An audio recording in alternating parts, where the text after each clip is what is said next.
teachers and our administrators, our students and everyone who works at school. It's springtime and it's hard right now, Lord. We just pray that you would give them an extra helping of your love and grace and be with them in a special way.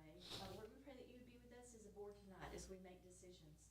And we pray that you would guide us and you would direct us and you would lead all of our conversation and our decisions, that they would all be for your glory. And it's your name we pray.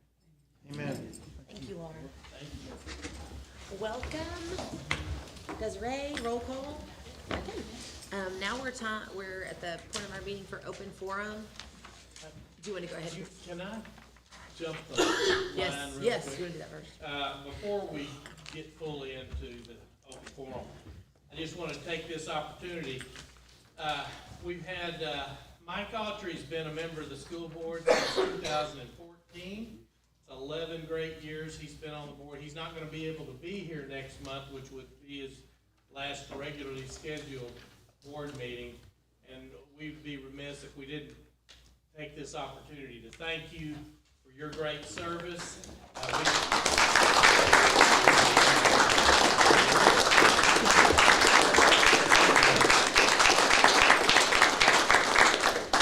Mike reminded us just a little bit ago, he came on for a bond project for the PAC. Yes. And it's been seeming like we've had quite a few bonds since then. So not easy to be a part of that. And Miller, I don't know I if do. you have any.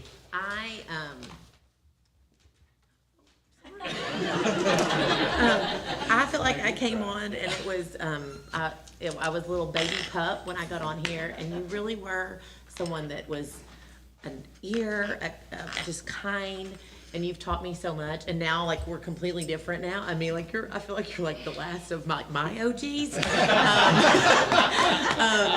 But it's good. Like, but I don't think you know what an impact you made on me.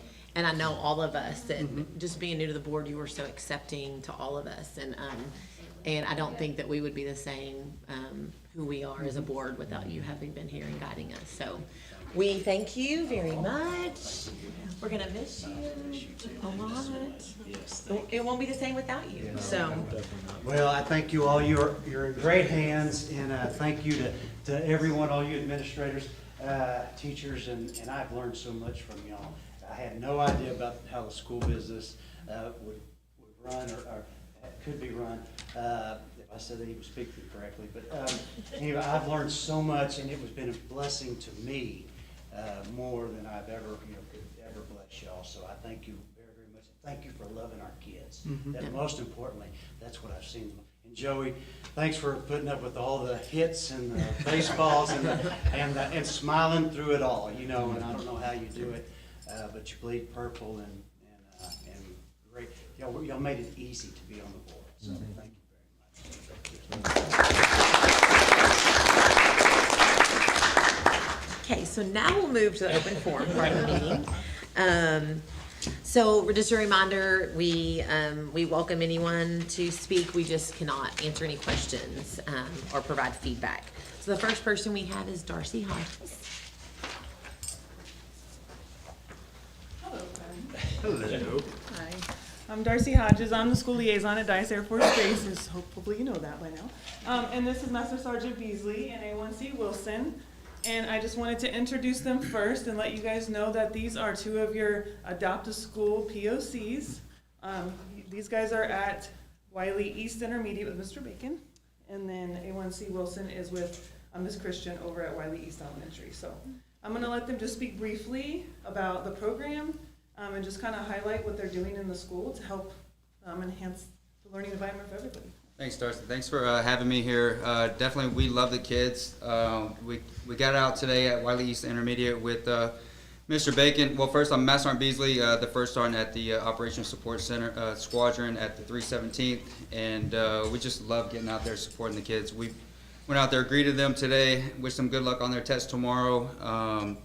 We've been out there to lunch. We're planning to be out there for their field day, and then also too, we're planning this huge field trip for them to come out and see the B1s and C-130s on May 13th. Awesome. See you there. All All right, good evening. I am A1C Keon Wilson. I have the great pleasure of working with Wylie East Elementary, and it is such an amazing program. First, I want to thank you, Christian, and to Ms. Ferguson as well, and also to Ms. Rita, to build such a home culture at your school. Like, I first volunteered there when Ms. Darcy had the opportunity of like sharing, does anyone want to read out to the classrooms, things of that nature. I jumped on there, and then going there, I was like, okay, this has to be something that I'm a part of. And then with the opportunity came to do the Adopt a School program. I messaged Ms. Darcy, she got me in contact with these people, and then it just went up from there. And we've been able to do a couple of good programs with them as far as events where we had like a World Kindness Day, where we had them to write compliments to each other. We came in to eat lunch with them and to also speak on those compliments as well. We actually have an event tomorrow where we're going to come in and eat lunch with the students. And we have some additional things coming forward. So this is a really good program, and I'm such an honor and gratitude to be part of it. So thank you all. So we have one other school that has been adopted, and that is Wylie West Elementary. And so they were adopted by 7 LRS, so Logistics Readiness Squadron. So we have good things happening there too. So my goal is to get everyone adopted. We know that Dias is kind of the heartbeat of Abilene, and we want, and you guys have 20% military-connected kids, so we want to make sure that our impact is felt. But that's all today. Thank you. And wear purple tomorrow. I'm sure you will all the purple tomorrow, purple up for military kids. Awesome, thank you. Thank you, ma'am. Okay, that is it. Moving on to action items. Did everybody get a chance to look over the previous minutes? Okay, we'll approve them as is. Consent agenda.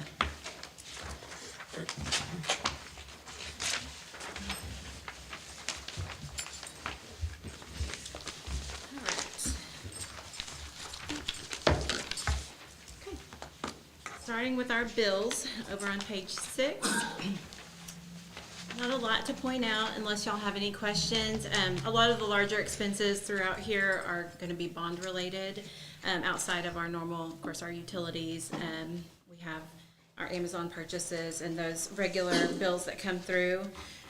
One of the ones I did want to point out, we did have some repairs through Cook Fix. $7,800 was spent out of that $10,000. That was all for a compressor for our walk-in freezer. So of course, constant maintenance on things throughout our campuses, and we had that one. Real quick on page 6, sorry. No, you're The fine. Baker and Associates, and I meant to ask you, sir, the Usher that's prepay, is that for Well, the, you start paying for equipment. that's what I That's assumed right, it was, so it's storage. like, okay. I Yeah. just wanted to. Yeah. Johnny, I know you work a lot with Baker. Is that those initial billings are a lot of time for getting equipment? Yeah, the last thing you wanna do is have the contractor. You don't have anything to put up. So you haven't, and what we do is they'll contact us if the equipment's on site or in their yard, so we verify that it is there. Gotcha.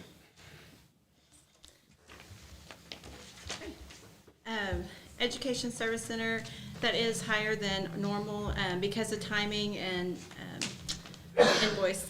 past invoice. There were 3 months that were included in that. So we are still with our 20,000 normal contracted services per month there. And then they helped send up our file for our 1099s. So we billed for that. No questions there. Moving on. On page 9, going to point out is our March 2025 payroll, a little over 3.1 million.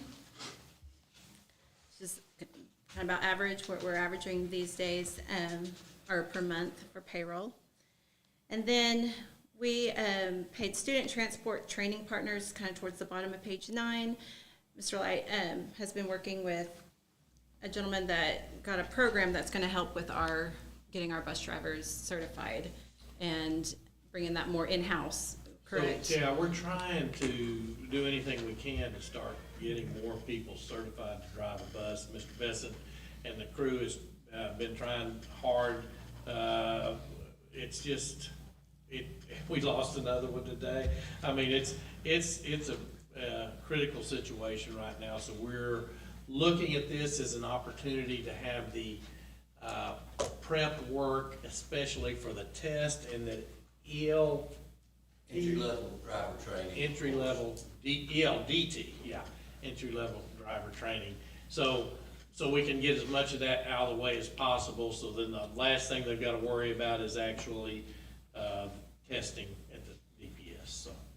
And we'd like to bring that in-house too, we're just not there yet. Any questions? Page 8 and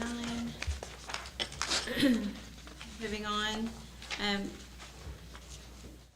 The only other one I wanted to point out, there was a purchase of a zero-turn for our groundskeeping. Got a good deal there, so you'll see that with United Ag and Turf.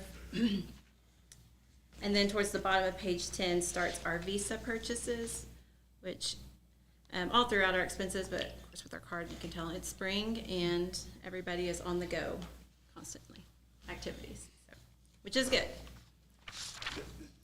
Now, we probably need to revisit this, I guess, another time, but what are we paying on student meals?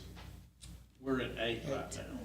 Have we looked at doing anything, increasing that with, Well, when was the last we time we talked did about it. increase it? We talked about it at the board It- workshop. Yeah, we, is this our second year at Did we? 8? I don't remember.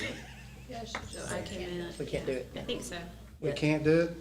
Oh, sorry, I was answering his question, sorry. What was it? We can't change it? Yeah. No, she just said there's really no room. And how do we reimburse all of the teachers and people that go, like ag teachers or people, coaches and so forth? Are we giving them money up front on trips? Are we having them paying for it after the fact? What's the protocol on that? And So, we were, in the past, we had given money up front and asked for them to bring receipts back. And we're kind of running into an issue with that, and so we've moved to a reimbursement. So they come back, they get up to their per diem per day, and so they bring those receipts to me, we get those entered, and within, I mean, no less, or no more than a week, they're getting it direct deposited. what issue did we run into? Receipts not coming Not back to be coming in. proven that, So because they we're don't, writing they're not cash. allotted amount of money either? I mean, they're not allotted $8 a meal either?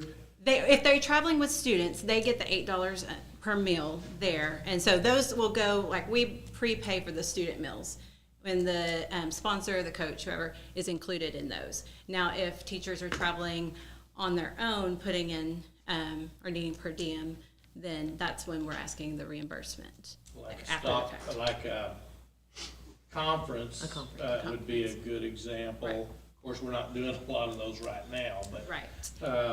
Yes, just because we're writing checks directly to them, and for them not to come out of payroll, we have to prove that they were spent on something, like for a So reimbursement. they don't if get a those per diem, receipts is aren't what I'm coming, saying. You're not, they don't get a per do. diem. They do, it's just after, it's a reimbursed per diem. Okay. I'll call you, visit with you. I want to set up time to Yeah. talk to you about that. Yeah, absolutely. I'm not sure I like that. Okay. Any more questions on the bills? Okay. All right, onto our bond statement of activity. We've earned a little bit over 7.5 million in our interest. Of course, with keeping in mind our arbitrage, that will have to be repaid. And then with expenses through February, we're seeing a little over 170 million. Our major expenses this month, of course, were our HVAC with Bajer. And then we also had some excavation and utility site work by Radon. That were the larger expenses. So we came out to a little over 3 million in bond expenses for the month, leaving us right under 170 million. Any questions on those? And let me just say, you know, I've already been looking at what, that was through the end of March. Oh, yes, correct. And so there have been some big ones even They're coming in ramping up, yeah. since then Right. that are, we're picking up pace on the bond program, Yes. so. Any other questions? Under our cash balance, on page 16, overall cash balance at the end of March was right under 23 million. At Lone Star, we're still earning the 4.33%, so yes, it's gone down, but we're still staying, I mean, a pretty good rate there. And just a reminder, in August, we will have some payments coming out of debt service and our general fund for our bond and our maintenance tax notes and tax warranty payments. Any questions on cash? Mike, I know you've been hard at work with the new website. It looks great, by the way. I've been watching it and all that good stuff. Has all the bond update and stuff like that, has that been live yet? As far as No, that portion hasn't become live yet on the bond portion or Okay. the school board, so that's still unpublished. Cool. But it's coming. Okay. On to revenue. See, we're looking, I know in 5712, that looks a little different. We've talked about this in the past with some of those refunds and then the homestead exemption adjustments that are coming in. I know Mr. Light talked to Gary some about that and explaining that is still what is going on. Granted, it's a small portion overall, but it's just something that's never happened. But I know these exemptions have kind of done something really different for us. And so it looks very different, but again, in the big scheme of it all, well, it's not a huge chunk, but the presentation, just letting y'all know that looks different than it has. So, and then overall in our, I just want to point out, in gifts and bequests, 5744, we had DCOA donated some supplies for our construction class students, and Mr. Witter put together packages for them to purchase through McCoy's. Everybody has worked really well in that. It was a very smooth process, and DCOA reimbursed us for that. So I thought that was really neat. So we have that, and I know they have future stuff going on with them that's coming up that we'll be working with them quite a bit on. And Mr. Reeves has done a great job organizing and keeping up with all of that. Overall, our revenue is a little higher than we were last year and about on track where we should be for 7 out of our 12 months so far. Okay. Any questions on revenue? All right. Onto expenses. Only thing overall, we are a little lower than we were prior year there. Looking pretty good. We're coming to an end. I'm going to try to make sure that, campuses are making good purchases because we do get started again in August. I'm going to try to record as much of that as we can early on so we're not surprised with expenses. I'm going to get to, have them think about, okay, what can be upcoming, even if it's not purchased, we'll kind of get that encumbered and included. So while we're looking at all those all summer, those numbers will be included and not jump out of us at us in August. So, any questions there?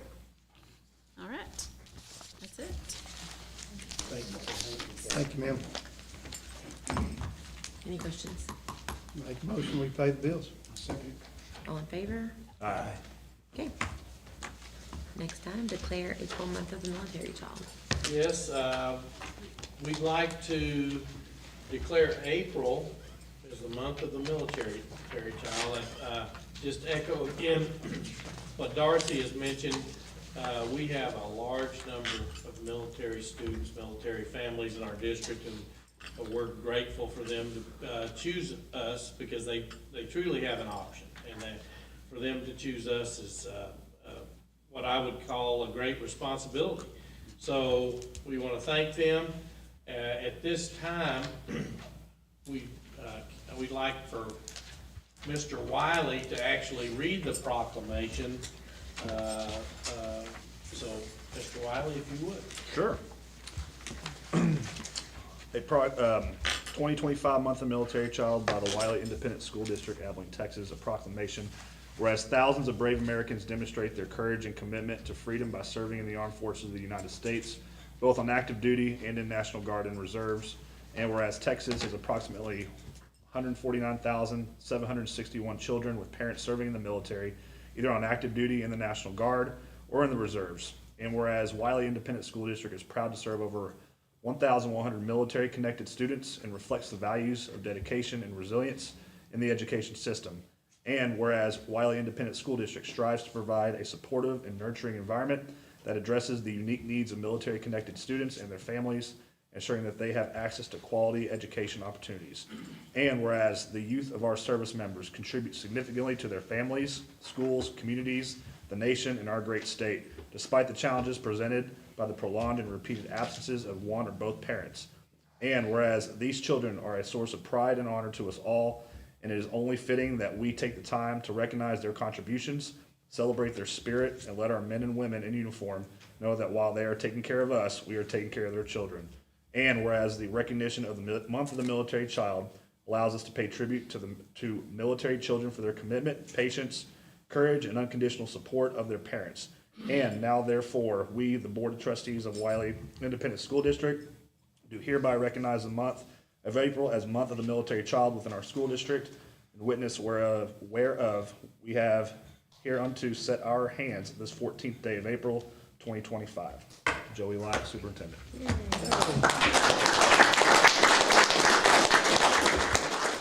Again, I want to thank those who serve our country and trust us with their kids. So it is a great honor, and we look forward to doing it in the future. So, thank you, Cameron. You did pretty good. Did.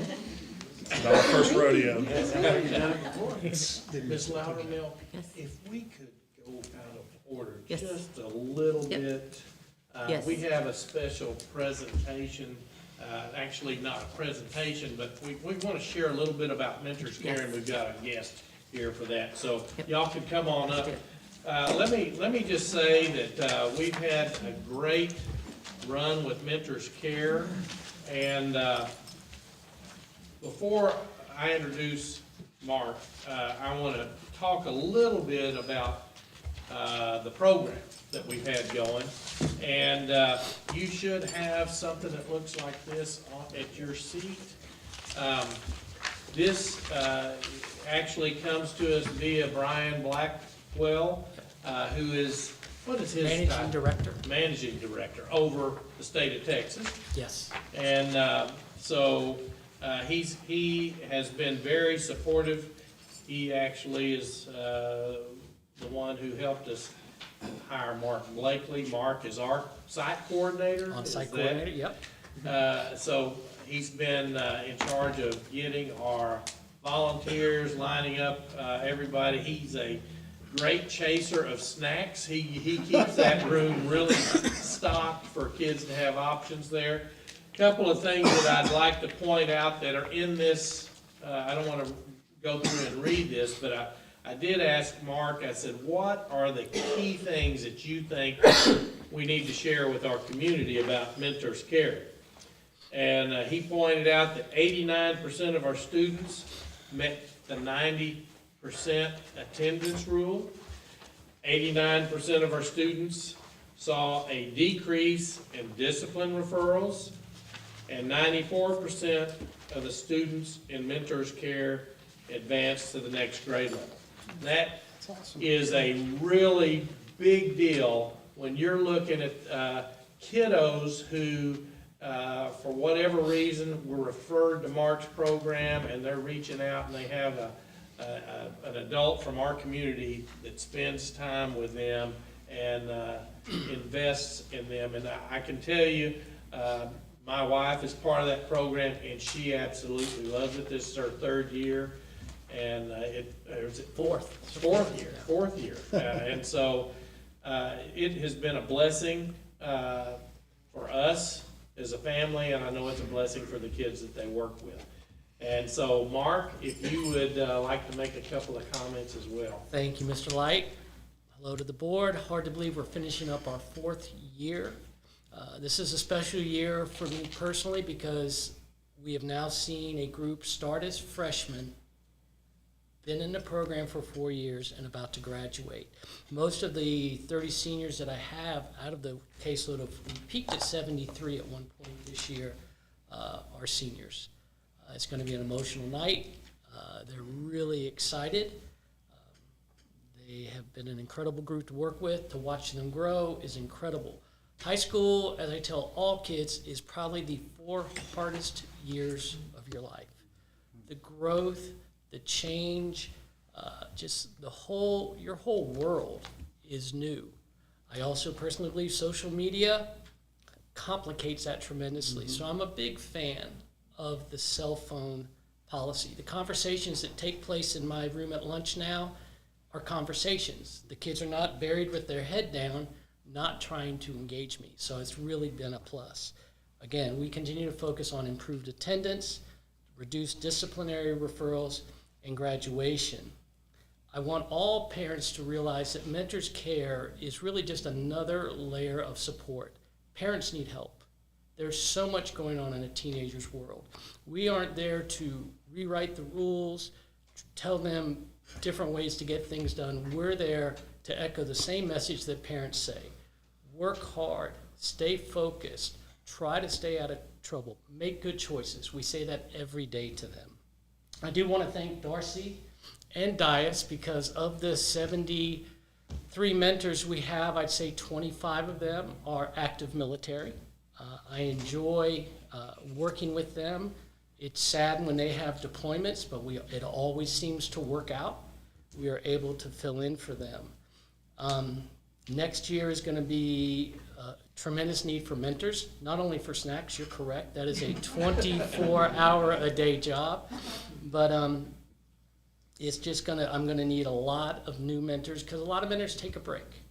I've already started, I see some that are gonna come back and continue to do it, but anybody you know that you think would be a good person to do this, it's an incredible journey. Talk to mentors. They will say they get just as much out of it as the kids do.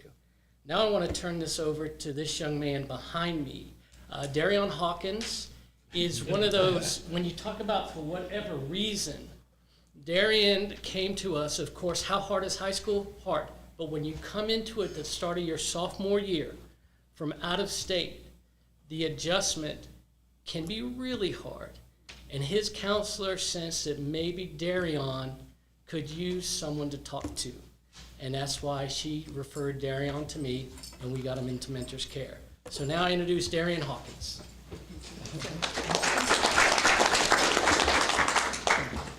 First of all, I would like to thank all of you guys for having me and my good friend, Mr. Blakely, there. Yeah, just thank you for having us here tonight. When my family moved here, sophomore year, I felt alone. I was miles away from the only place I ever knew where all my friends were at, and now I'm stuck in the middle of nowhere, Texas for the next 3 years. It felt that way for a while. Well, at least until Mr. Blakely found me. This program quite literally changed my life, I'd like to say. The things Mr. Blakely and my mentor, Wes Roberts, he's sitting way back there in the corner. The things they've done for me, I can hardly quantify them in words, let alone try and count them out for you. I wholeheartedly believe I would not be half the man you see standing right here today if it weren't for those two men right there. It's just a lot of change, man. High school, well, as you said, it's pretty tough, and Mentors Care really adds that extra layer of support that I think kids pretty much everywhere really need. I don't see a reason why this program shouldn't be in every school in the state, let alone the country. And even the friends that you meet in the program that are just other students, I'm gonna be stuck with some of these guys for the rest of my life, to be honest. I love coming in there during lunch, just chopping it up, getting up to random stuff. I love this program. And I really hope all of you guys love it too. It's really great for the school, really great for the student body. And I just hope you guys keep it around for a little bit longer. All right. That's my 2 cents. All right. Thank y'all for having me.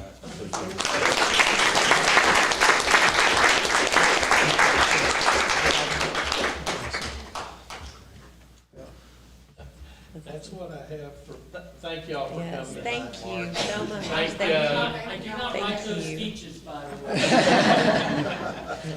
I'm gonna ask you a little bit later about chopping it up or something. I wasn't really sure about. What, hey, what happens in Mentor's Care? Hey, Mark, I will say, man, I wanted to pass this along. I got a text this morning from one of your parents, just speaking your praises and how much you have meant to her kid. And she saw that you were on the agenda today, and I just wanted to share that with you, that parents see you, they hear you, they see what you're doing with this young man right here. Appreciate you coming to speak, by the way. So thank you. I appreciate you doing what you do, man. It's truly a pleasure. I enjoy it. Yep.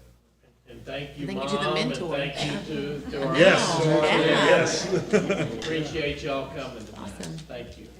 Thank you, guys. Thank you. Okay, all right.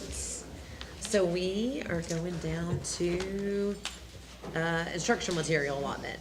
Mr. Hagler has information for you on, that's page 21 of the board pack. I've got to follow that. We know that you will be very excited. Actually, if you will, turn to page 23 in your board packet, if you will. I'm sorry. No, that's where all the notes start. We've entered what I call textbook and instructional material ordering season. Over the last 3 to 4 weeks, I've ordered the majority of the materials that we'll be using for the next school year. Each year in April or May, I come before y'all and ask for ratification of our TEAC certification. Basically what that means is we're certifying that the materials that I am purchasing meet 100% of the TEACs, the Texas Essential Knowledge and Skills, the standards that we teach. So that's our goal tonight. The first thing we're going to cover is Reading Language Arts certification. Question 3.0. Are instructional materials for English, RLA, and phonics managed at the LEA level and generally consistent across all classrooms? The answer to that is yes. We as a district use Teach Resource System as our curriculum. That's state endorsed, and the materials that I'm going to discuss over the rest of this report is what we purchase for the teachers to use to implement and instruct the curriculum and deliver the curriculum. Second question 4.0 for school year 25-26, we are LEA provide materials to cover 100% of the English RLA TEACs grades K through 5. The reason it's divided here is every one of the core subjects is divided into 3 groups, K through 5, 6 through 8, 9 through 12. They'll ask the same questions. Once again, for K through 5, the answer is yes. Question 5.0, share the full subject and or supplemental publishers products that teachers in your district will use regularly once a week or more on average for English, RLA, and phonics grades K through 5. So if you see the rectangle at the bottom, we've listed the full subject and the supplemental materials. The first ones I want to go over are full subject. You can see we use McGraw-Hill Wonders Reading and Writing Companion Book at the lower grades K through 2. And then at the full subject for grades 3 through 5, we use Savvis, My View Literacy. The reason we have a split adoption is when we did that 6 years ago, since we'd started with Teach Resource System, our teachers felt comfortable that we didn't have to use the same publisher as long as we use Teach Resource System as our curriculum, and that's been successful doing that. The next thing you see is what's required. If you go back up to 4.0 is what phonics programs we're using. We use the ones that the state requires us to use. We get a choice, but the one we use is Saxon Phonics. We use that K1, and then our McGraw-Hill textbook in 3rd grade meets the phonics requirements, so we use that also. And you see we have 20 plus other resources in that rectangle there. The majority of those are supplemental materials that we allow our teachers to use. Of course, they use a lot of their own stuff, especially through Teacher Pay Teacher, but also in that list there, you see what we use for intervention, etc. instruction. You see Loman Education, we keep referring to as a STAR Prep. Specifically for accelerated instruction, we've been using Read 180. Some campuses use Progress Learning. The one new one that we keep referring to is IXL. IXL made a waiver list this last year, and if you use that product, you don't have to meet the 4-to-1 ratio that's required for accelerated instruction. We bought that for the junior high principals this last year, and I think we found that to be a very effective tool. I know their teachers are using it, or tell me it's outstanding. We had a meeting with the elementary teachers, or the lower grade teachers, elementary and intermediate, and we're gonna use that exact same resource for them this upcoming year, so I'm able to add that there. So I know they're pretty excited about that. Over on page 24, questions 5.1 and 5.2 do not apply to us. When you go down to questions 6.0 and 7.0, that's referring to Spanish reading language arts materials. Remember, we teach ESL. We don't meet the bilingual education requirement because we don't have enough students speaking one language across one grade. So we teach in the English language. So we order these materials. That's why I checked yes, but we don't order them for parents and supplement if somebody wants to use it at their house, because we use the English version because that's how we teach it in the class. And then on page 25, it's the exact same question. What do we use K through 5? I'm sorry, I already said that. Let's go over to page 26, the bottom of 25. It's the exact same questions. So now we're asking for 6 through 8. Are we covering all the TEKS in the materials that we purchase? Are we able to meet that goal? We can, because once again, TEKS resource system, we're all on the same page across classrooms, and then we have the materials that meet the 100%. One thing I didn't share earlier on the Tier 1, what they're calling full subject, we refer to as Tier 1, those materials by themselves meet 100% of the TEKS. So we're covered across the board on all 4 core, and then the supplemental can be used also. But we meet them more than one way, I guess is what I'm saying. Mr. Hagler, you might explain Tier 1, Tier 2, Tier 3. Tier 1 instruction is basically what you get in your classroom. That's the lowest level instruction that you can have. If students are struggling and they need more help, you go to a Tier 2. In Tier 2, the required state one would be accelerated instruction. I know the campus I used to be at, Mr. Boone's now at the intermediate, the Tier 2 there is we have math and reading labs where you pull out and use these resources that we're talking about. Tier 3 can be a whole nother level. A lot of times we use just the exact same programs, but we do more time on task with those students. So that's the different levels of tiers. You see that there's less instructional materials 6 through 8 because there's no phonics required, and there's less intervention needed once we get to the upper grades because our lower grades do such a great job. And so then when you get to the bottom of page 26, the exact same questions. Now we're doing it from 9 through 12. Are we providing materials to meet those TEKS? Absolutely we are. Over on page 27, you see the rectangle there with the list in there. Everything's the same, less materials once again because less intervention. You do see Edgenuities added there. We use that for the accelerated instruction at the high school. And we've used that tool for several years, and I think that's been a successful program, and we also use it for credit recovery. So with y'all's permission, I'm not going to go through pages 28 through 36, and the reason I'm not, it's the exact same questions. It's going to cover math, science, and social studies. We use a lot of the exact same materials. I think it's just going to be repetitive. The one thing I do want to say about those pages is specifically on science. This is the first year we used our new science adoption, and I've heard nothing but great things from our teachers. Obviously, we put some of our lead teachers on the committee to choose it. So they're liking the material, and at the lower grades, they're really loving the science kits that come with the materials. I think we were lacking there. So skip over to page 37. Another part of what we have to get certified is the requirements for the Children's Internet Protection Act.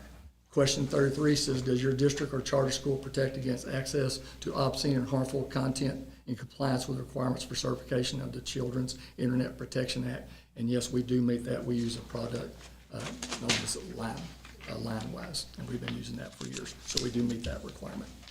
On page 38, question 35, has your LEA used or do you plan to use instructional materials review approval, IMRA? Another new acronym that we're going to get to start using.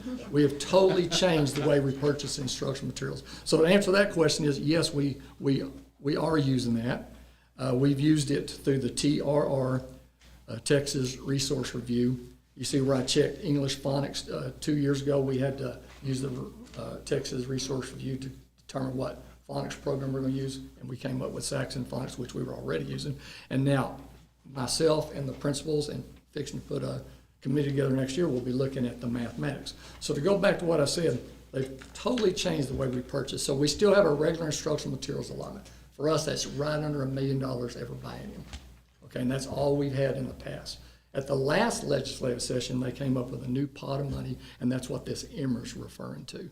So that's a review board. It's a state board of education, and if you apply and you're approved, they go through a review process of 1 year, and if you're approved, you're now on the EMRA list, and it's highly qualified instructional materials, HQIM, one more acronym that we're going to be using a lot of. $40 per year per student. That was the legislature 2 years ago, so that accrues. So we have $80, we'll have another $20. So we're gonna have $120 when we start the school year next year to purchase materials. Now what's different here is instructional materials, you purchase what you want as long as you're meeting the TEKS, as long as y'all certify this tonight. This pot of money has to go through the EMRA process, has to become highly qualified, and then you can use that pot of money for that. So we have additional funds for the first time that I remember, so that's going to be outstanding. I estimate we'll have $662,000 for that next year with a huge math adoption coming up. So next spring, we'll spend a good chunk of that money. So I talked so highly about it, and then it asked me to rate it on a scale of 0 to 10, and I gave it a 7. And I can explain that why, is because it took 2 years for any district to be able to use these funds, and that's a very, very small group of vendors, publishers that are on the list. I've seen the list for next year that's under review, and we may have a whole bunch of options next year, which is going to be great. Things that are going to be different in the future is I've always put together large committees, and we always want the teachers to make the decisions. I'm going to have to put the administrators, give them more of a role in that, along with the teachers, because, once again, teachers may like this product that's over here. A math adoption could be $400,000, $500,000. They like this product, but if it's not on that list, we're having to take that money out of that other pot, and we're not able to spend this pot. So we really got to get the administrators involved and the teachers, let them understand this is a good thing for us if we utilize it correctly. Page 39, last question, 36.0, assessment platform. Select assessment platform if any of your LEA leverages for unit module diagnostic and interim testing. You can see that we use DMAC, even though the state of Texas spelled it as DMCA. But anyway, we use DMAC, and Texas Formative Assessment Resource, and STAR Interim, we use that for the interim diagnostic and the formative assessments. So we use those. So that was a quick summary. These certifications must be ratified by local school boards or trustees or governing bodies in public notice meetings, and this does require board action. Mr. Archer, you're going to go out with a bang, aren't you? I want to know a little more. Sure. Were you able to give feedback regarding that scale of 1 to 10? Why you gave them a 7? That's a good question. Once, I'm being presumptuous, if this gets certified, ratified tonight, I have to send this to TEA, and so they see a copy of this. So they will see that. And see some comments, how they can. It gives me an option to put some comments on that, yes. Yeah, it's 2 full years of that, we have to spend the money. Yeah. Not very good. But it is accrued, so it's still in the account. Any questions?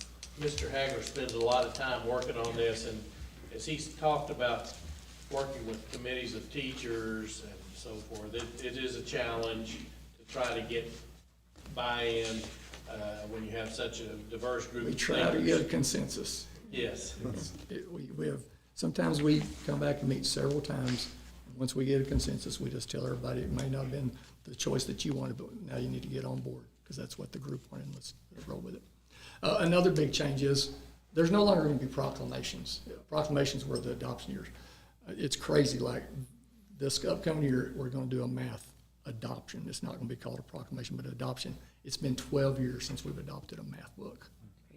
And it was an 8-year adoption. They just kept prolonging. And then the science that we purchased this year, that ended up being a 10-year adoption. In the future, with the EMRA, you can buy something new every year. Now, that wouldn't be a wise use of money. The science adoption we did last year, we did for 4 years. I'd like to have done 2 years, but the cost difference was, they almost forced you to go at least 4 years. Some districts went with 8 years. I don't know why they would do that anymore. That's going to be the big change because we have a turnover in staff. We have new TEKS that come up. Things change, so we can buy new products in a short period of time. So I think the teachers would be much more happy with that. You don't want to use a product that we purchased 12 years ago, but we have to. Thank you, Mr. Hagan. Thank you, Mr. Hagler. Let's take a board action. Okay, yeah.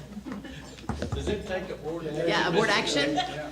Board action. I make a motion that we approve the instructional material allotment and the TEAG certification for the 25-26 school year. No? Is it- Yeah.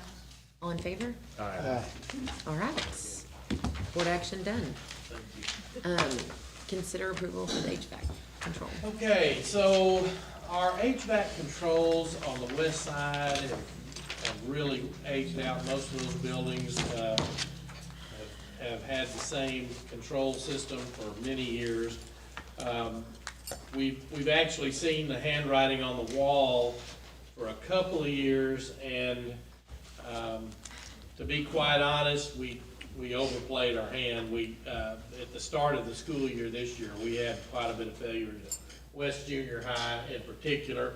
We came in with a short-term solution, and we're gonna make it through the year. But I will say this, Johnny Rose is here, he's with Bradshaw and Associates, and he has been the engineer that has drawn up the game plan on this. Our goal in the big scheme of things is get all of our west side campuses on a similar system. The east side campuses actually are on a different system, but they're new controls, and we don't really want to go in and replace fairly new controls. So we'll have just basically two systems that our maintenance crew, our district maintenance crew has to log into. Now, each campus will have their own ability to control their HVAC systems, but when we start having problems, that's when we have to call in the big boys, and so we feel like this is gonna put us in a good situation for, Johnny, 20 years? At least, I mean, we put in, started on the high school back in 2008, and so we've got good use out of it. The problem with electronics, digital and everything else, it just progresses so fast that you get outdated just like a old TV does, you know, for the new systems coming in. And the system that we designed, there's no bells and it's not gold plated, so what the maintenance people want to see is what it does. I mean, there's a lot of things we could have added, but we did not do it because the maintenance people didn't say, we need that information. What does this do to our program that we were doing, like? Okay, ideal impact, that's a good question. So, we had this, they'll tell you, Johnny sit in a lot of these meetings, and I kind of hammer that. We'll get through the process of this discussion, and I'll say, how does ideal impact play into this situation? And after talking to all of these different control groups, what they would like to see is they would like to be able to prove that they can deliver the same benefits that ideal impact is. Now, I will tell you this, I don't know if y'all remember this, but we paid that off, and we actually have been on about 6 months of their goodwill that I'm not paying. Now, of course, we paid for all the programming, all the software and the hardware that they installed, and so they would continue to charge a fee, a quarterly fee, to monitor and to allow us to work with them. I don't know how else to say it, but I kind of believe in what Ideal Impact has done for us. But again, I'm kind of yielding to Johnny, and as we have these discussions with a couple of different folks, but the folks in this situation is Carry Services. And we've also had the discussion with Beecher, because Beecher they're the ones that are installing at the Ag building, the new elementary. We hadn't actually put out the bids yet for the high school and those projects, but all of that's got to work together. and at the end of the day, deliver what we felt like Ideal Impact did, and that is a superior way of controlling the HVAC and costs. So are you saying we're not using it, we're not gonna do it? I've still got it, Okay, but it's, I'm not extending got it. that right now, because, again, they were pretty Updating the adamant. system will alleviate the need. That's of that. right. Okay. I'm assuming there's a warranty with the new one, and how long, if there is? Generally, it's a 1-year blanket warranty, and then after that, you can get service agreements and stuff like that.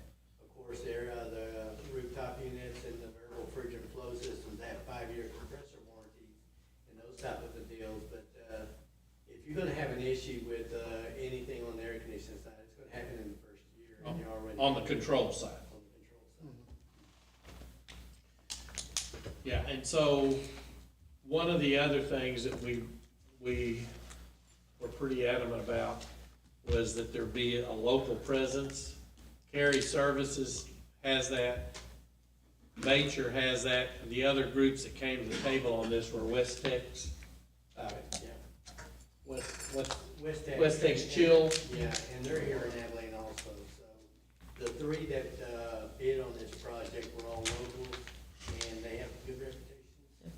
And the bids, as you can see on the next page, they were pretty well grouped. I think that says we had good pricing. Nobody really got out there on the limb and is trying to bet the farm on getting this job. And when you have that nice grouping, it just says that those are all pretty solid. So we're excited about entering into this next phase. Our previous vendor was sometimes their product was proprietary, and it's difficult to get anybody to work on them but that group. And what we have now is an open protocol. And so now, if we get unhappy with Carry Services, which I don't think we will, but if we did, we can bring somebody else in that can also operate their programs and their controls because of the open protocol system. What's the timeline to get those? So they're ready to start tomorrow. Well, they've already started ordering stuff. I've already seen some of their submittals. And so they're ready to, you let them go and they're ready. And So they've got a July 15th due date to be completed. So we've got to get this thing working right now, because we had some failures in some classrooms, and we did have a pretty quick turnaround on an alternate way of doing it, but it's not really the right way to do it either. So, any comment about any of that, Johnny? I mean, No, it's pretty much, I mean, the main thing that we also stressed with them all the time was that it had to be open protocol, meaning anybody could work on it, and all the campuses had to work together. So if I have a laptop and I have the IP address, I can call up any one of the campuses and see if there's an issue in one of the classrooms, and I can see it. Where right now it's a hodgepodge of things, because we have old train systems, and then we have some newer stuff like that, and they just don't talk to each other. I only ask time frame just in terms of like, are any of the campuses gonna be used over the summer for programs where we're not so gonna? we've talked about, yes, sir, we are, we have those summer camps. We also, because the intermediate's gonna be out of commission because of the painting and the flooring, so we have actually been working on some of that. I know we've worked through that with DI and those groups, the STEM Academy, and they're going to East Elementary, and so, yes, we're gonna be moving some folks around. I would also say that one of the things that is crucial for us, and Mr. Bessick can tell you this, he's got some guys that come in, and the first thing they do is they look at at their computers and the programs, and they're checking for all the units to be coming on correctly. And because with 8 campuses, you can't, it takes time, and you can't get there quick enough where, to get everybody up and running, where they can actually find a problem, and there's gonna be problems. They can find a problem, in one sitting, and then they can go straight to that problem instead of having to make rounds at each campus, walking, the classrooms. You know, really, the principals are our first line of informing us if we didn't pick it up on that other, and teachers inform them. So, we really feel like this is gonna be a good situation when we have, our district support able to really, get a good look at how the buildings are performing first thing in the morning. I think Mr. Bessett was saying, one of ours, Kenny, gets here at 5:30 in the morning, and I think Michael Pruitt gets here about 6 as well, so.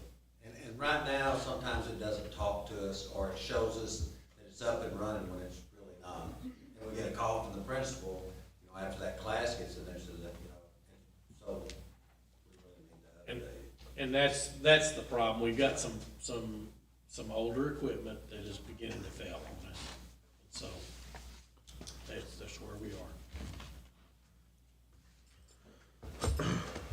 Any other questions? Sounds like a better plan. Okay. I move we approve the HVAC control bid for the west campuses, awarding Carry Services the bid in the amount of $436,175.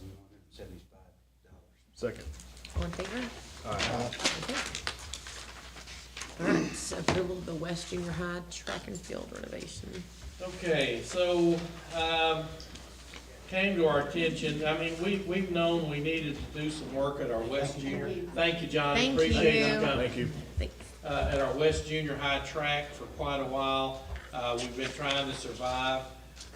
We had it evaluated, and I found out it was in worse shape than what we had thought. The bases failed, and then the top surface area of that track had a lot of worn areas to the nub. And not only that, when they surveyed the property, what we found out was, I think this field was put in, and the track was put in, Mr. Hagler, was it about 1985? I'm not having that skill. Mr. Hagler long was time probably ago. there when, I don't know if we had it yet. Is that right, Mr. Hagler? Didn't we start track meets on buses? Yeah, it was, I'm like that, yeah. Didn't we you, start to- track you meets on totally said we buses? pulled up a bus and Well, did track it. that is true. I was born in '85, not that. Yeah. So bottom line is, the field was about 2 feet, had a 2-foot slope on it, the football field inside the track. And then the track also had a slope that is not considered in line with the norm. And so, after they did their full evaluation, they really feel like we need to start from scratch, take out the track, take out the field, go back in with a new tracks, curbs, drainage, and then also the turf, the sod, let me restate that, the sod field will have a new irrigation system as well.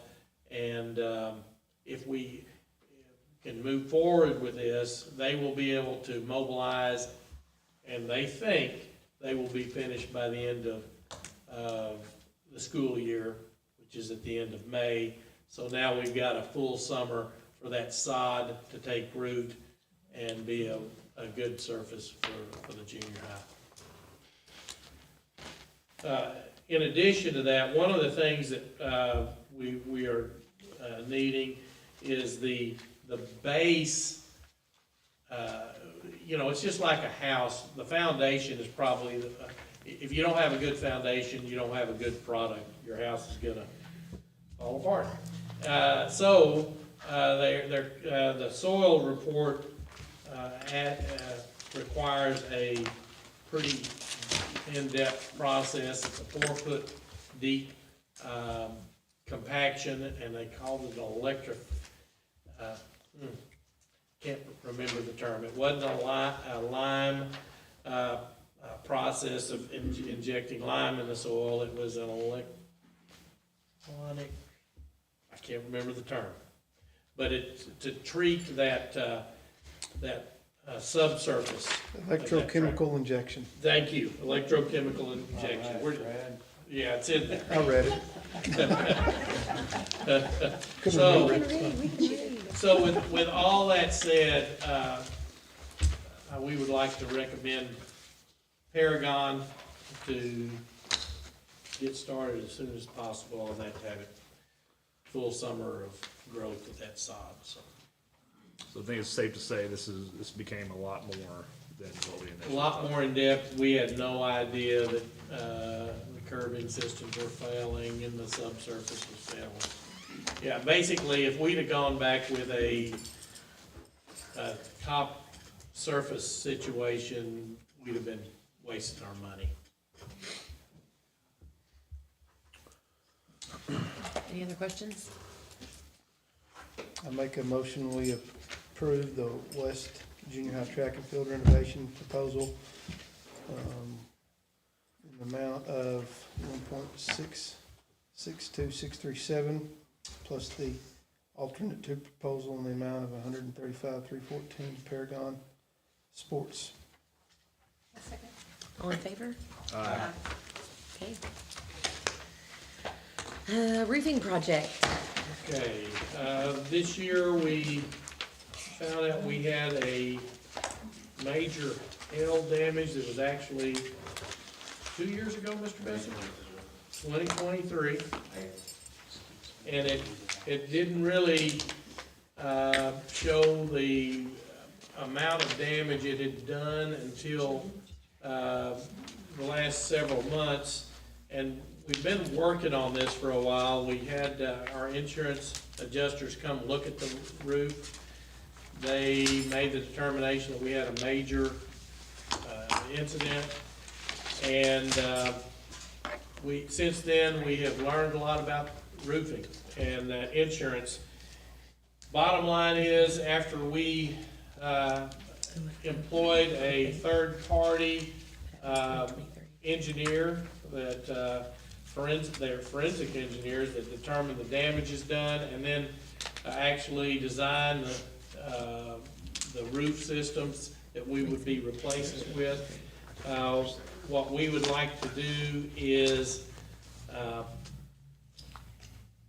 after we received the bids and evaluated those bids, we'd like for Lining Cooks Roofing to receive the bid for West Elementary, Bar Roofing to receive the bid for West Intermediate, and CS Advantage for the junior high and the high school.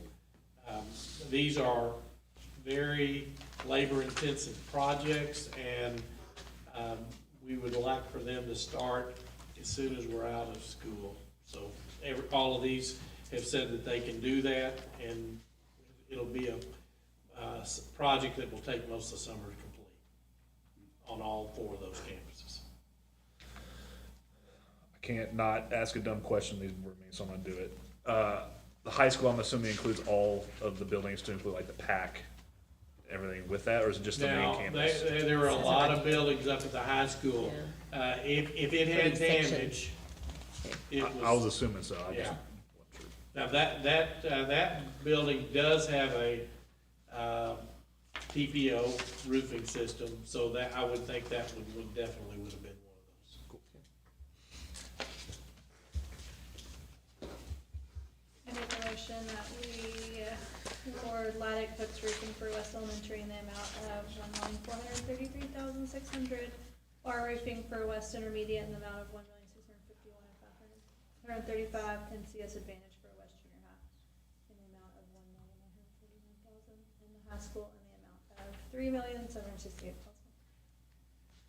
Second. All in favor? Aye. Okay. And West Intermediate renovations. Okay, so we have, basically, requested, bids for the same type of renovations we did at West Elementary and West Junior High last year, which is painting and flooring. We put those out, and the bids that came back, were, I was really pleased with the numbers we got. We would recommend, after evaluating those bids, that Callaway's Carpet would receive the flooring bid, and that Dean Hagler Limited would receive the painting bid. Questions? Make a motion to approve West Intermediate renovations, approving Dean Hagler in the amount of $94,760 and Callaway's Carpet in the amount of $449,365 for the West Intermediate renovations. All in favor? Oh, sorry. Second. Wait, Mark. I'll let you do it since it's your last row. Okay, now all in favor? Aye. Okay. Okay, school bus. Okay, so school buses have been hard to come by. Mr. Besson has been working for quite a while. We actually, out of the clear blue, found one on a parking lot. And then we had a hard time getting them to give us a price on it. That was a little unusual. But there is a gasoline bus that we would have access to. Mr. Besson, 71 passenger, Type C bus, which is a route bus. What we would ask for is the approval of the amount of this bus. We are gonna ask that we have a two-way radio installed, also Angel Tracks video system inside the bus, and then a 100-gallon fuel tank for, long trips, which, these buses, especially when they're new, there's a potential that they would be making some of the long trips. That's especially true. A lot of Tuesdays and Friday nights, all of our activity buses will be out. We'll have to use yellow buses as well. So this is a brand new bus? This is a brand new bus. Cool. I make a motion to approve the purchase of the bus. Second. All in favor? You can pick. Aye. Okay. No. Okay. Safety audit, is that what it is? The district audit, Mr. Besson. Okay, in line with state statute, all school districts in the state of Texas are required to do a district audit review every 3 years. And it was our turn to be on that. There's actually a 2-year window that we do that. I'm gonna read the first part, and y'all have this in your handout. During the 2024-2025 Wylie ISD school year, 9 trained safety auditors from Wylie ISD District completed a 10-month in-depth safety audit of the Wylie ISD District. All the principal auditors were trained and certified by the Texas A&M Engineering Extension Service, the Texas School Safety Center, and the Region 14 Education Center. They are all state certified in critical infrastructure protection and are qualified to serve on the Texas Safety and Security Registry. This audit met all requirements set forth to maintain a safe and drug-free school and satisfies all the requirements of Senate Bill 11, the Texas Education Code 37.108, and also House Bill 3, which came in the last session, 37.108. You can see all the different areas that we assessed, not only what you would think your standard active shooter, intruder, but for playgrounds, chemistry labs, etc. Every item was done. There's 650 questions on the audit per campus. That's why it takes so long to go through that. Every campus and non-instructional facility received this in-depth evaluation. And we have a complete, of course, as you might imagine, it's a pretty lengthy report, 650 items per campus, located at the central office. And overall, of course, Wylie ISD has made significant gains in improving overall district safety and security since our last audit, with an increasingly growing student population, the addition of new facility safety and security standards through Chapter 61, which is the education code which regulates school safety facilities, which we actually wrote most of in the high school parking lot, if you really want to know the truth, where it came from. But, and this, Wylie has become a model for school districts through the state of Texas for these safety standards. Some of the things that we've done since our last audit was we have entry-proof glass at all of our campuses. We've increased the security vestibules, number of security cameras. We have Angel Protection, a weapon detection system at the high school. We're installing that at both junior highs as we speak. Stop the bleed kits in all of our classrooms, offices, cafeterias, and buses. We now have armed security marshals at all campuses. We have our school resource officer that houses at the high school but serves all of our campuses. We have increased training, student photo ID and car tag pickup protocol, lockable chemical storage, improved security lighting at all of our campuses, intruder access training and protocols, weekly exterior door audits, improved emergency operation plans. We've secured fencing at all campuses, up to date about, we're just under 9,000 linear feet of 6-foot secure fencing, card fob access to all our exterior and interior doors, which both of those we did mostly in-house, 800 electronic door locks interior and that we installed in-house, and then restricted access during the school day. And so when we go through this, when the auditors go to a campus, of course, if they see something that needs improvement or is not up to standard, they make a note of it, and we immediately, we don't wait for the audit completion, we try to repair that. But we ask them to give us some commendations and recommendations. Some of those you can read there for each one of those campuses. And I will say that besides this audit that we do every 3 years, we do a weekly exterior door audit every Tuesday. We have an intruder assessment audit at every campus every year. Every 4 years now, the state does a district vulnerability assessment audit, which is this same kind of an in-depth audit, but they bring in a team of auditors. And then our property and liability insurance company comes in and audits us. We just finished the high school last week. So all of our campuses get audited by their insurance company every 2 years. So we're audit central, so there's lots of verification. So if we have weaknesses or need improvement, we have a lot of set of eyes that can look at it, which is good.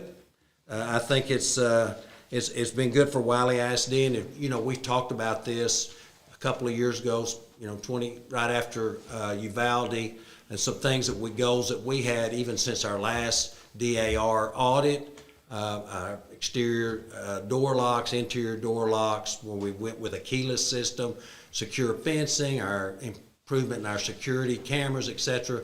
And we were able to apply. We had nearly $1 million in grant money that we used, plus the funds from our local taxpayer.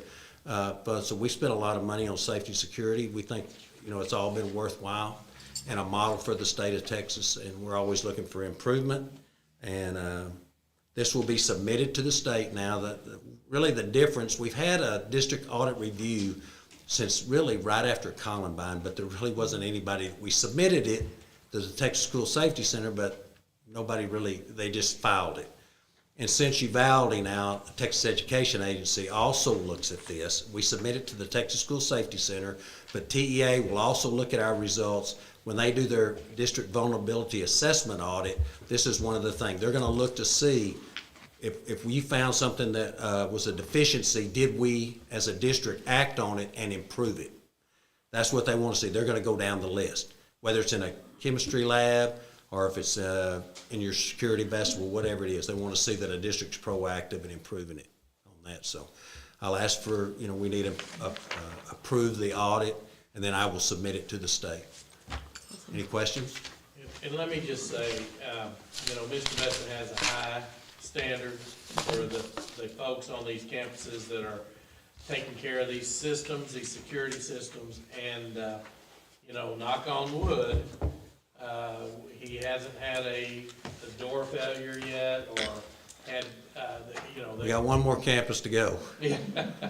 But For the with all year. that said, you consider how many doors we have in this district. That's a pretty amazing. We have feat. 132 exterior doors just at the high school campus. And We so- check 3 times a day on all the main building doors, interior and exterior, so I have about 30-something I do, so. And you know that, doors are mechanical, and so Yeah. there's gonna be failure on doors.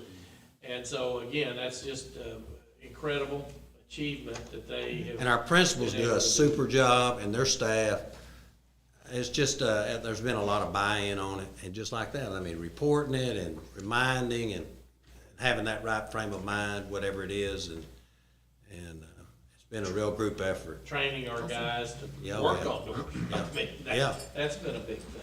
I mean, you just think about, doors fail, closures fail, and just having people there, you can't really, we can't outsource that. There's not enough businesses in town that work on doors, so you have to do it internally. You just have to learn how to do it.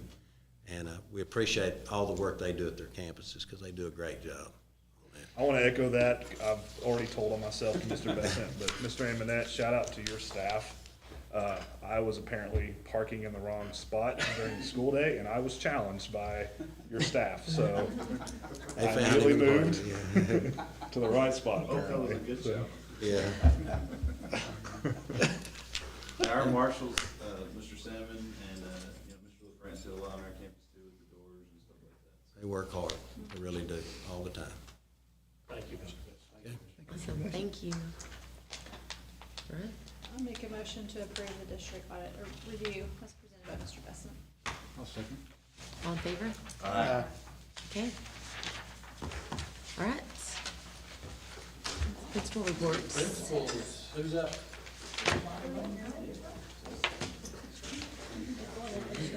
Y'all should have a packet on your desk that looks something like this.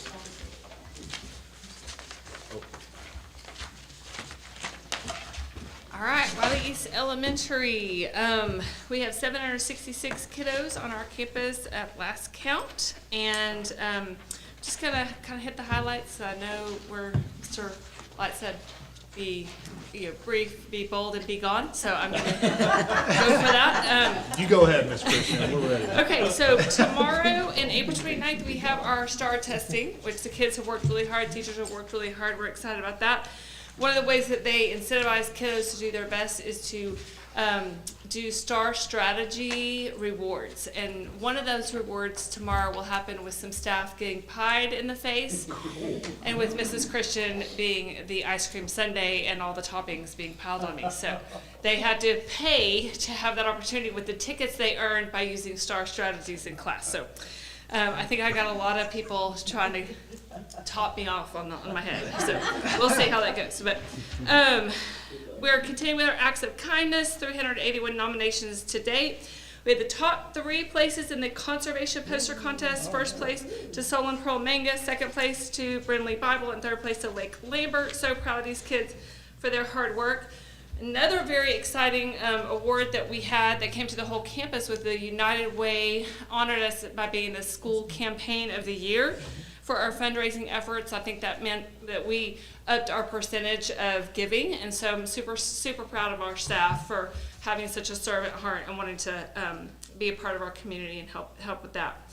Also, I'm excited that we had a couple of grants that were awarded to our communities and schools. Student Success Advocate Rita Gonzalez and our military counselor Yvette Smith, they applied for some deployment kits, and they both got them, and so we got a bunch of deployment kits that we can give to our kiddos when they have that happening in their family. And they have this little bear, and I mean, it's just a really neat way to kind of provide an extra layer of support for those kiddos that are going through that.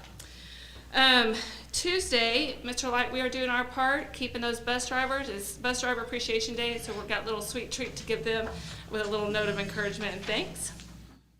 Be sure Mr. Agner gets the treat. Okay? Yes, you got to drive on the east side. We have all the with field trips and egg hunts and all that good stuff going on, lots of activities.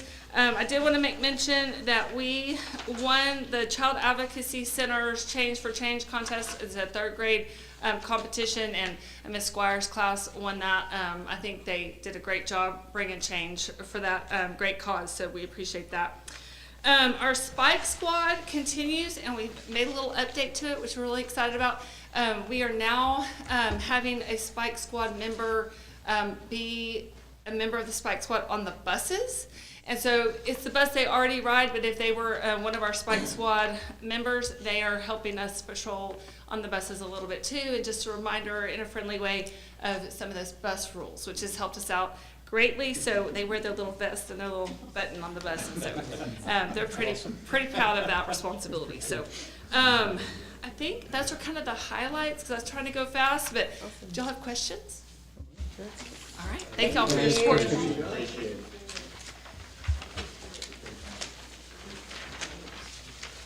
Okay, early childhood. Our enrollment there is at the top. I don't think it's changed much since February. I think it's about the same there.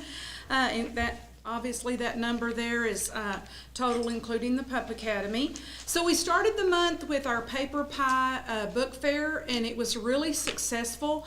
I don't know if any of y'all remember or have any experience with Usborne books. That's kind of what that is, and now it's Paper Pie. And so we did make a pretty good profit there to buy some more books for our library. Tomorrow, we're going to purple up. We're doing it, all of us. And so, and towards the end of the month, we're going to have donuts for militaries, parents and students. And we're also going to include any of our staff who were military kids. So we have a few, and so they're going to also do that. So that's part of the month of the military child. Okay, so we're going to, this week, we're also going to have our egg hunts and our spring parties. Next week, we're going to celebrate Earth Day. The students are going to plant lima beans and grow little plants. And we have been watching our caterpillars and our little ladybug larvae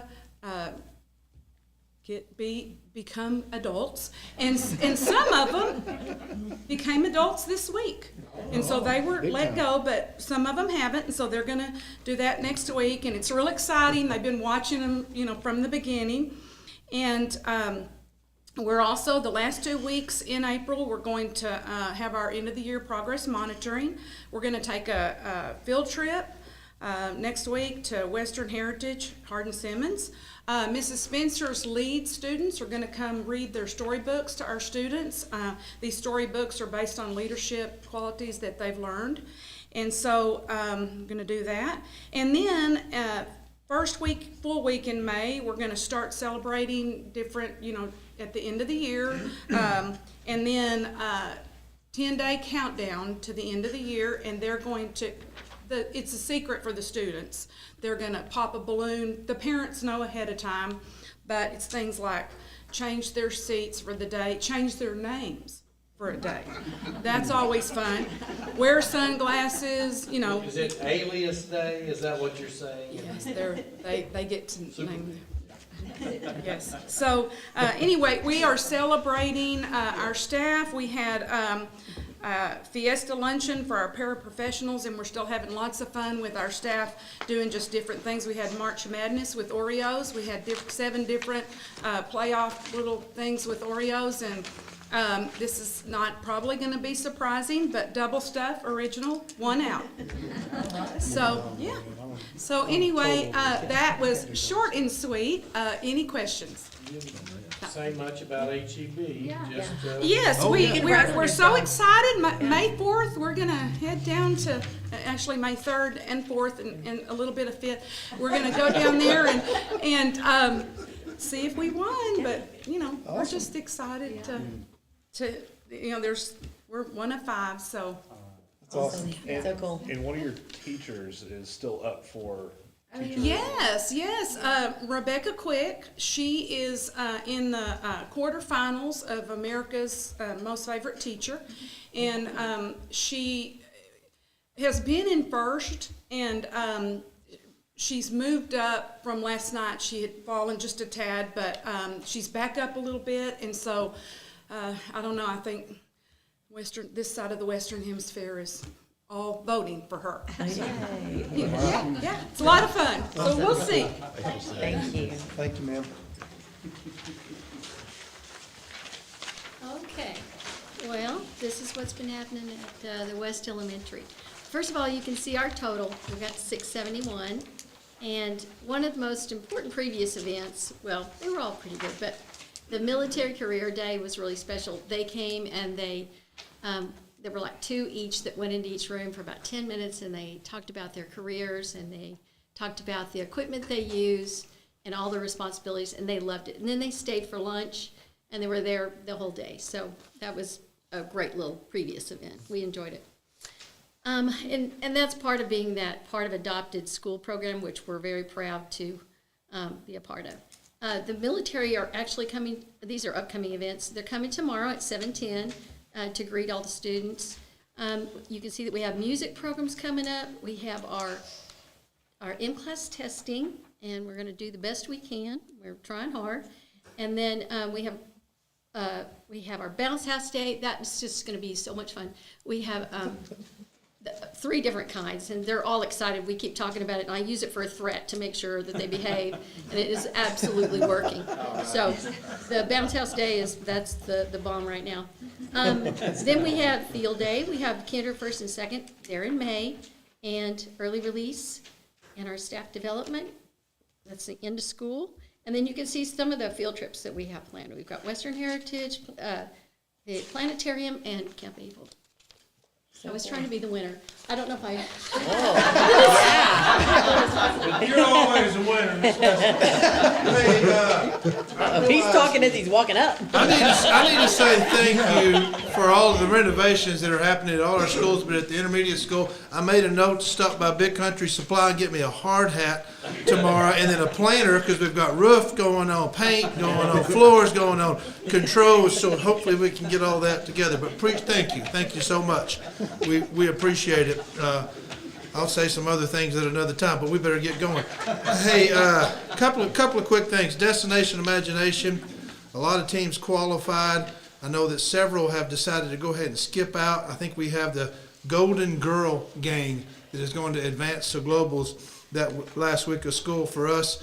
I'm going to jump around and say a few things. STAR testing. There's a testing window now because we're using the Chromebooks. You don't want everything to crash at the same time, so our district has a good plan to kind of different buildings are doing. I think the high school did it one day. We did it Wednesday, and then the high school went again after us. And so we had a reading test last Wednesday. We're kind of taking a little break this week, chasing kids. And then next Wednesday we'll take our math test. Mr. Jones, always a highlight, May 9th, we'll have our music programs, 3rd grade at 9 o'clock, 4th grade at 10:15. Come out and see us. You'll love the songs. You'll be singing along. Good stuff. We have field day for 3rd and 4th grade, 2 different dates there.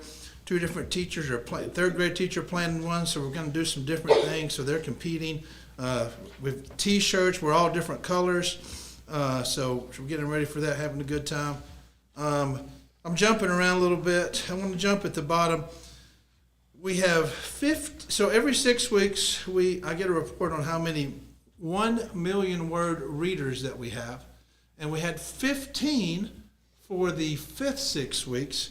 Gives us a total of 51 million word readers. That's amazing. Yeah, it is. And our teachers push that. We have contests every 6 weeks, different things, reaching our AR goals, and so I'm very proud of that. You'll see something else at the bottom.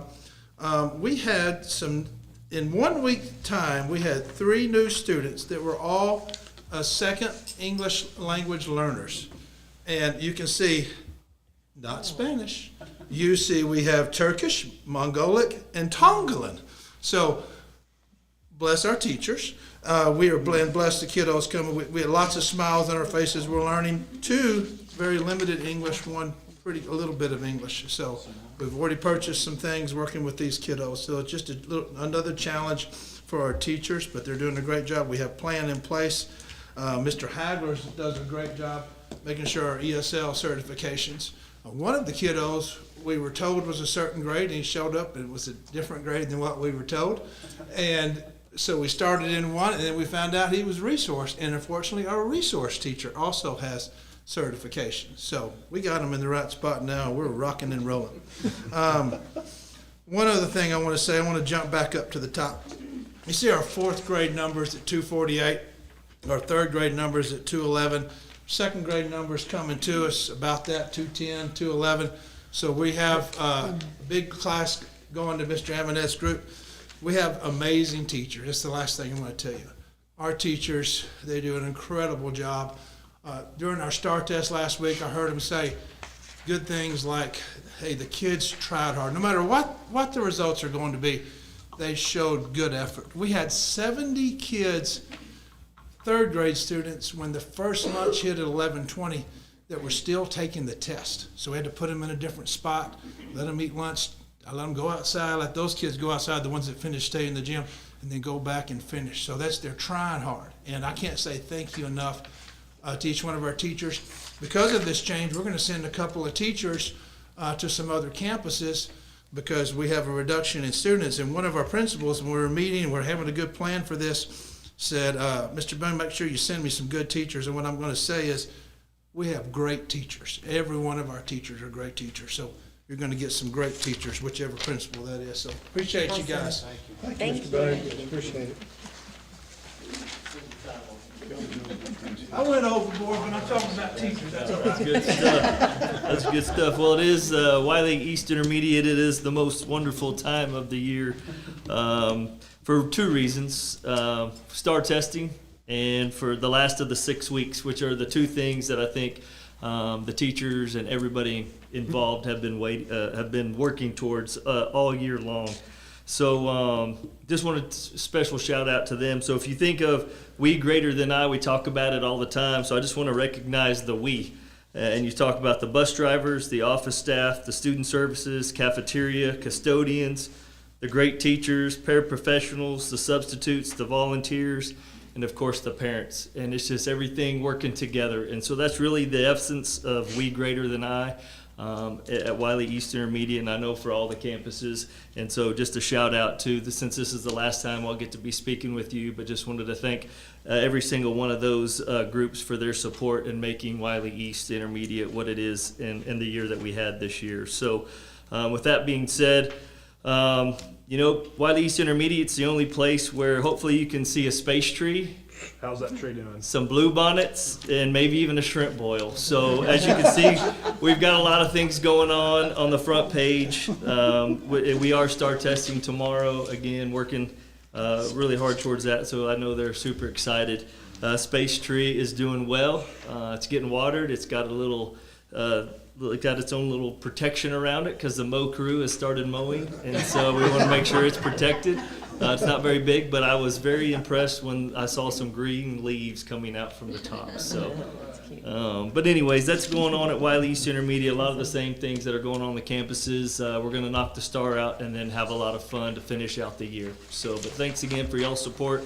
Appreciate you, Mr. Autry, for all that you've done for us this past 11 years. So, all right. Before you leave, Mr. Bacon's not, this isn't a campus situation, but you need to share a little bit about some of the neat things that Duncan has gotten to do, his son, and then what he's going to. Yeah, so Duncan, my son, he's been with Texas Tech Red Raiders on their run with the March Madness. So that's been fun to kind of watch and go through with them making the Elite Eight. And then I've clocked over 1,000 miles starting Friday afternoon, drove to Lubbock and back to get his stuff, and moved him to Nacogdoches, Texas.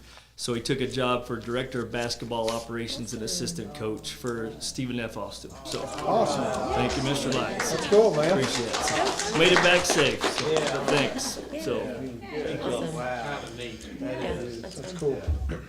I know I say this every year with it being the month of the military child. I know Darcy's not here. She's amazing, by the way. I haven't seen, I mean, she's awesome. But just from, I guess, a retired military parent now, but I can't express how much I appreciate what y'all do. I think they said it earlier, like, people want to come here. I still get text messages from my friends that are still out there asking, can we come? You know, how can we do it? You know, not knowing that they can. So I love watching y'all's social media. I love watching y'all's Facebook pages. It's so awesome to see what y'all are doing. I know y'all have always done stuff with the military kids, but it just seems like I'm seeing a lot of that even more so. And I think it's the adopted squadron or school thing is awesome. That's really cool. I hope that continues to grow. So thank y'all again for all that. Okay. Bond projects. Oh, Well, I mean, I feel like if you were listening to the meeting and everything we approved, you probably got the update, but I mean, you can recap for us. But I feel like we did one while we were voting on everything. So let me just say, you know, we talked about as Mr. Booth pointed out, a lot of stuff happening. The HVAC controls, are about to start in earnest, the West Junior High track and field improvements, the roofing projects, the intermediate painting and flooring, new school bus that we are just ordered tonight, the tennis building, we're nearing the end. We're gonna put the sewer line in, go under Antley to tie into the main sewer line, parking lot at the tennis building, and then we're looking at other parking lots as well on the west side, West Elementary, West Intermediate, and West Junior High. The ag building is, we've got the foundation poured. I think in the next few days, we should be putting up CMU block for some of the walls that they've got approval. Now, it's a little bit nerve-wracking because they're putting up some of that before they put the steel up, so you're hoping the guys that puts the structural steel up are very aware. I mean, they've gotten permission to do that from the steel erectors. So if you go out to the elementary, there's a lot of underground work going on, as well as the foundation for the storm shelter. You know, that's the one thing that we have seen that is a new requirement for us on all these projects are storm shelters. So that's a lot of monetary investment in that for every campus from here on out. So I did talk to our technology guys, and they are working on the West Junior High right now as far as pulling cable, making sure the closet has the correct equipment in it, and then this summer they'll be working on building 2 for West Junior High for that will include pulling out the old cabling, because that was put in pre-2000, so it's served its use. So that's a quick update on bond projects. So Okay. You did almost as well as the principal. I know. They're better looking. All right, we'll do executive I'll try session. harder. Okay. Yep. We'll do. Executive session. Thank y'all. Thank y'all. Thank you. Hey, they're in the back of my truck. Thank y'all. Thank you.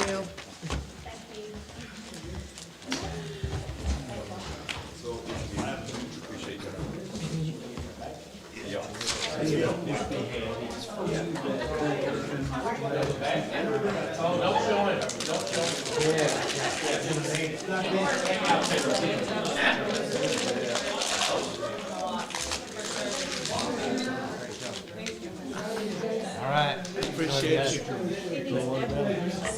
Oh, everybody signs Mr. Best. Yeah. Perfect. Everybody sign, okay. Well, there's a